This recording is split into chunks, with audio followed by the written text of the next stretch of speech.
Sangrongchalo Health Department Employees and Tripura Government Homeopathic Doctors Association University Zakmambai Hastani Montreokra Professor Dr. Marik Shahani Asamani Shaloti Klaizaka Blood Donation Camp Pandavanare Okrangi Manzaka Hastani Montreokra Professor Dr. Marik Shaha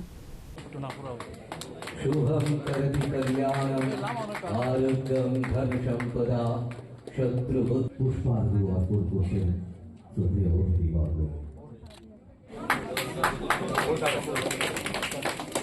সবার কাছ থেকে জোরে করতালি আশা করব আমরা বলি সবাই ভগতু শুভায় ভগতু শুভায় জন্মদিনের শুভেচ্ছা অর্পণ করবেন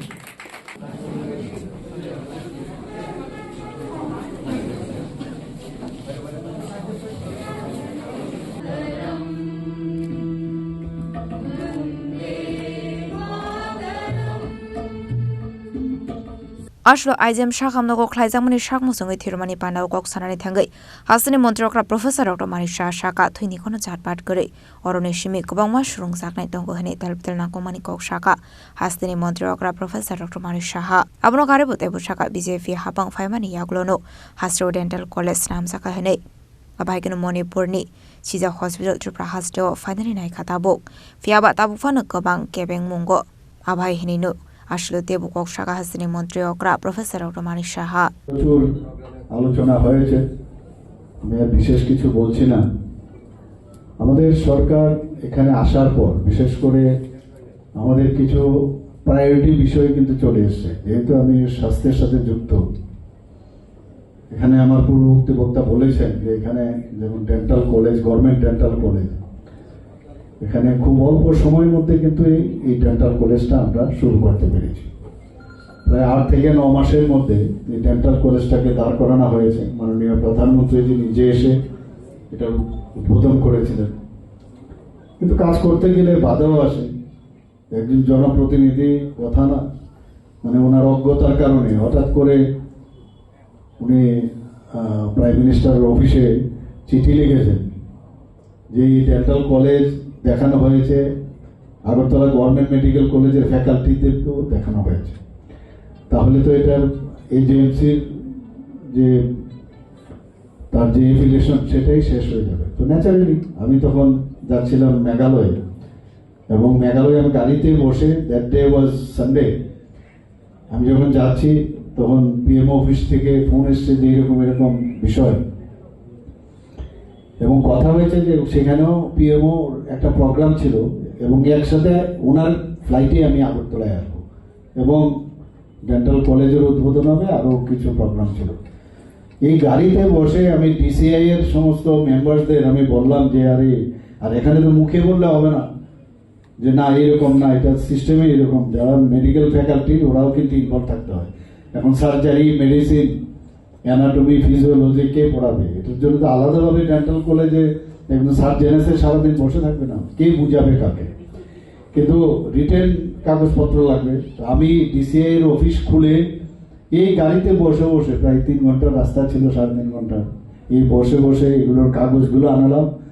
এটাই তো মাননীয় মুখ্যমন্ত্রী জানেন আর প্রধানমন্ত্রী কিন্তু জানেন না সেটা কিন্তু অফিসে যখন আমি এগুলো পাঠালাম সব যে বাইলস গুলো তারপরে কিন্তু নিশ্চিন্ত হলাম এবং মাননীয় প্রধানমন্ত্রীজি তো আমাকে আর জিজ্ঞেস করেনি সব কারণ তাদের ওনার যে প্রোটোকল সেই হিসাবে তা এই বাধা এই ধরনের থাকবে যখনও ভালো কাজ করব শেষ পর্যন্ত তো উদ্বোধন হলো কিন্তু কত মানে একটা এগোনির মধ্যে থাকতে হয়েছে যে কোনো জিনিসে আপনারা এর আগেও দেখেছেন যখন এখানে একটা প্রাইভেট মেডিকেল কলেজ হয়েছে সেখানেও নানা রকম বাধার সৃষ্টি করা হয়েছে কিন্তু সমস্ত তথ্য দিয়ে বিধানসভায় বোঝানো হয়েছে যে এই যে প্রোটোকল এনএমসি যে গাইডলাইন এমসি এর যে গাইডলাইন এইভাবে ইচ্ছে করলে যে কোনো গভর্নমেন্ট ডিস্ট্রিক্ট হসপিটাল বা স্টেট হসপিটাল আসলে কক সানান থাঙ্গাই দেব শাখা হাস্টেও তালবিতল শাখাং মুনি সামুহমং খ্লাইজাগৈ দংখাनै আপনি লগে লগে বিকশিত ত্রিপুরা 2047 এ বাগাইবো রোড ম্যাপ সাম জাকাनै আগরতলা শহরটা এখন আমি প্রায়ই আমি কথা বলি আমাদের মেয়র সাহেবের লগে যে এখন অনেকে এসে বলছে জলের আর অভাব নেই এখন যে জল 2 তলায় যায় জল তো এই যে জল, এটাও কিন্তু উই আর ব্লেসড। আমরা কিন্তু প্রথমে হাওড়া নদী থেকে আমরা চেষ্টা করেছিলাম, নব্যতা কমে গেছে, কিন্তু আমরা এখানে তো এমন নাই গ্লেসিয়ার আছে যে জল পাহাড় থেকে মানে আস্তে আস্তে করে জল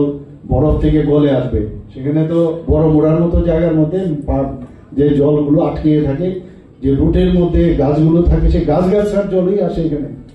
এবং ত্রিপুরাতে প্রায় 11টার থেকে 12টার মতো প্রধান যে নদীগুলো আছে, তো এইগুলো নিয়ে আমাদের কথাবার্তা চলছে যে কোথা থেকে জল আনা যায় কিনা, এরকম অনেক মানে ট্রাই আর এর মতো চেষ্টা থাকবে। অনেকে বলতে পারে এরকম করছে, কিন্তু আলটিমেটলি কাজ মানে ড্রিম যদি আপনি দেখেন, স্বপ্ন দেখেন, তবেই সম্ভব হবে। তো এই যে মাটির নিচে ত্রিপুরার মানুষ, আমরা কিন্তু দেখুন ভগবান কিন্তু সব আমাদের দেয়, সমতলে বলুন বা একটু উঁচু জায়গায়, সেখানেও মানে একদম পাহাড়ে বলছি না, সেখানে জলের উৎস কম,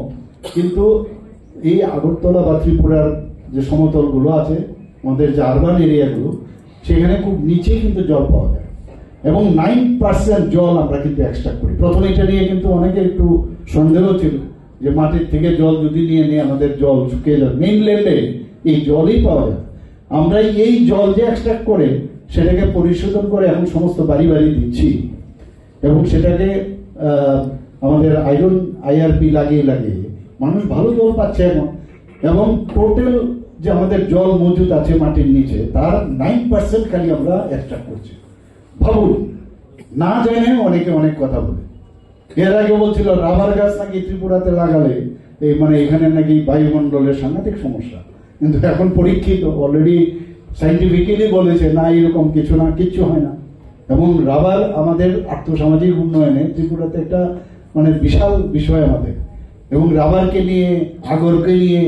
আমাদের বাঁশবেতকে নিয়ে আমরা একের পর এক যে ইন্ডাস্ট্রিগুলো এখানে হচ্ছে, আমরা জানি এমএসএমইর মধ্যে আমাদের ত্রিপুরাতে বড় ভারী যে উদ্যোগ, সেটা কিন্তু এখানে আসবে না। ভারী ইন্ডাস্ট্রি আমাদের এখানে সম্ভব না। আসলে ব্লাড डोनेशन के महासनी मन्त्रकरा प्रोफेसर डॉक्टर मानिक शानो कारेबो मानजाखा एएमसी नि मेयर एमलेटी बंग मजुमदार डॉक्टर कनक चौधरी नो खबई देखबना दं रक राजा खरागुलिनि सिमा अमितनि कक्थुम चिनि खरां।